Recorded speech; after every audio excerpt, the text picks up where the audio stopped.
She froze when she saw me. The silver nameplate on my office door gleamed under the fluorescent light. Evelyn Tran, Chief Executive Officer. Her lips parted, trembling. "Oh, sweetheart, I didn't know you worked here. Are you the cleaner?" I smiled. Calm, slow, calculated. "I'm the CEO of this $5 billion company, Mom." Silence.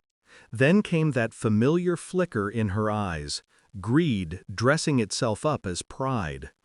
"Oh, Evelyn, I always knew you'd make something of yourself. You got that from me." That line, "You got that from me." It was almost funny. Almost. When I was 8, they left me on the porch with one suitcase and no explanation. Just a trash bag of clothes, a stuffed bear, and my mother's hand gripping my brother's shoulder as if to remind me he was the chosen one. She said it softly, like she was explaining the weather. "You make him uncomfortable, Evelyn. You always have. He's our priority." My father didn't look at me. My brother smiled. I remember the sound of the door closing. It wasn't loud, but it was final. The years after that blurred together. Shelters, cheap motels, the cold breath of strangers who didn't care who I was. But I learned to listen, to watch, to move without noise. By 16, I'd stopped expecting rescue. By 20, I'd stopped needing one. And when I founded Rion Dynamics, I built it on 3 things: silence, precision, and control. People think revenge is loud, explosions, screaming, chaos. No, true revenge is quiet. It walks in wearing a tailored suit and smiles while everyone else burns. I didn't plan to see them again, but fate, or irony, has a cruel sense of humor. 3 months ago, we acquired a failing logistics firm.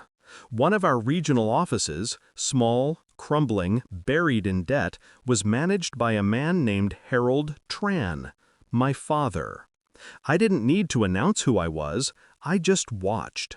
He'd aged into arrogance, still cutting corners, still blaming others. And my brother, David, was there too, helping as always, though it looked more like bleeding the company dry. So I did what they once did to me. I started removing them, quietly.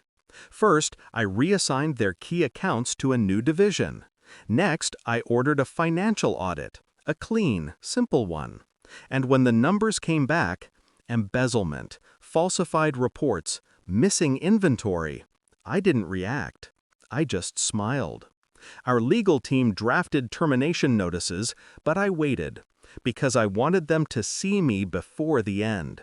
That morning, when my mother walked into headquarters, dressed in desperation and cheap pearls, I knew the story before she spoke. "They lost their jobs, Evelyn, your father and David. Terrible misunderstanding. They said the company is being unfair. Maybe you could help." Help. The same word she never said when I was starving behind a gas station dumpster. I leaned back in my chair. "Unfair," I repeated. "You mean the audit that showed $2 million missing?" Her mouth fell open.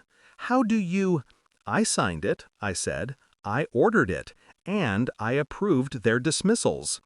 She went still. I could almost hear the memories lining up behind her eyes. The porch, the door, the suitcase. We didn't mean it," she whispered. "You were difficult, Evelyn, always asking questions. You were too smart for your own good." I stood, smoothing my jacket. That's what saved me. I walked past her toward the window. The city stretched out below, clean, bright, mine. "You know," I said softly, "I used to think revenge meant hurting someone back, but it doesn't. It's about letting them see what they threw away." She clutched her purse like it held forgiveness. "We're family. You can't turn your back on us." I turned to face her. "You did, 15 years ago." Then I picked up the phone and pressed a single button. Security entered quietly, efficient as always. "Please escort Mrs. Tran out," I said. "She's trespassing." Her face broke, all pretense stripped away. "Evelyn, please! We have nowhere else." "You had a home once," I said. "You just didn't want me in it." The door closed. Again, it wasn't loud, but this time it was mine. I stood there, looking at the reflection in the glass. The same eyes, the same calm, but no longer a child. I didn't cry. I didn't feel triumphant either. Just clean. Some debts are paid not with fury, but with silence. And when I finally sat back down, the city lights flickered below like applause. Justice doesn't always shout. Sometimes it whispers your name from the corner office. And I heard it clearly.